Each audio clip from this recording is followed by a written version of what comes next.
So this right here is more fence line. It's close over by the creek.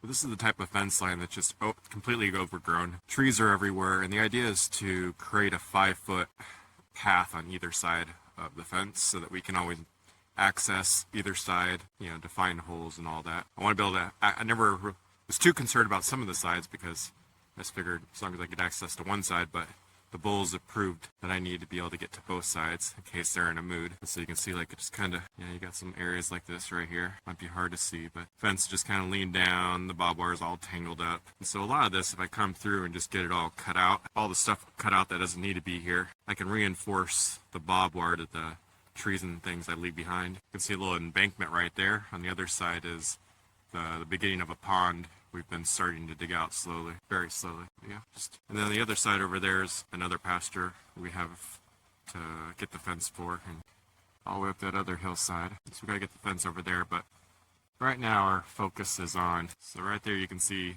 that's the back side of my farmhouse. You see my barns there on the right and all the little shacks around the house, and that hillside up there is where the bulls are at right now, and we were off working on the right side of that hill down towards that hollard yesterday when you guys saw me clearing fence. The bulls came up to greet us. So now I'm down here on the middle part of the property checking out this fence line just to kind of see what I got ahead of me and how much clearing I got to do, how much of this fence is going to be salvageable. And to be honest, it looks pretty good.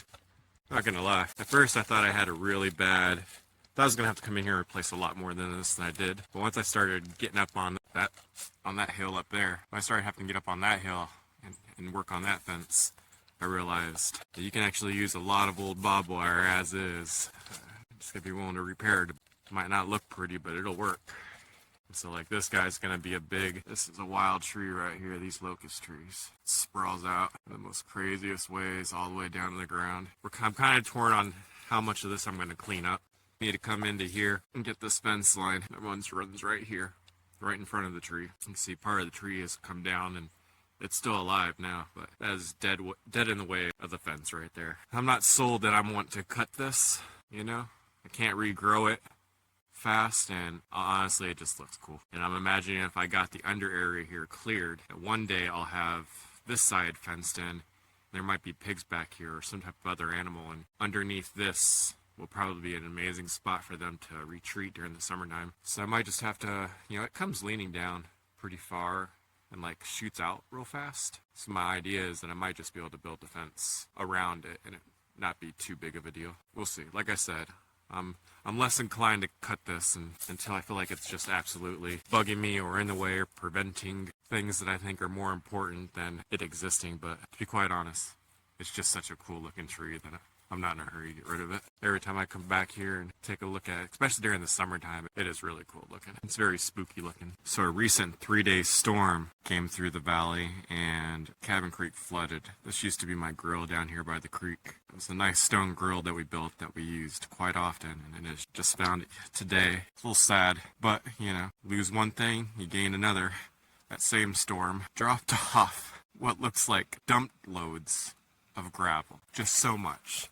When I came up here, I thought, did someone come back here with a dump truck and just give me a bunch of gravel? And now I got like a little miniature pond here with one of the feeder creeks going into cabin. But like, this stuff is high quality, and it's a lot of it. So I'm gonna come down here with my tractor, take my front loader and do some work. And now I've got a bunch of gravel for just a bunch of projects that now I don't gotta buy. So I'm pretty happy about that.